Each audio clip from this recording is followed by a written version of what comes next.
Ashama harka fuune kabajamtoota ilmaan Oromoo akkam jirtan. Oduu gaddaa qabadheetan dhufe. Jireenya baqaa wabii hin qabne gaddaa fi gadadoon guutamte. Akkatti ba'an malee waan nama mudate hin beekamne. Ijji gurri maatii iyyaafannoo hafuura sagalee alatti caqasu. Arraba dhuftaa dhaggeeffatu. Miila deemu waa'ee kee gaafatu. Jiraachuu kee, duutee kee odeeffannoo dhabanii meeqaatamii kan achi buuteen dhaban.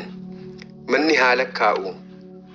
Tattaaffiin iyyaafannoo keenyaa tarii imimmaan maatii qalbii rarraatee alatti goggoyte tarii yoo qorrisne jenneeti. Suuraan armaan olitti argitan kun obboleessni keenya gara fuula Rabbii deebi'e. Guyyaa tokko baatii Sadaasaa bara 2024 biyya Yemen kutaa Albeeydaa baadiyyaa Zanii'am jedhamtutti du'ee achumatti awwaalame. Obboleessa keenyaafis Jannatul Firdoos Rabbii haa kennuuf jecha maatii isaatiifis jajjabinaa fi obsa kadhannaaf. Maaloo hadaraa warroottan footoo nama kanaa beeytan warra biraan akka nuu qaqqabsiiftan kabajaa lammummaatiin isin gaafanna.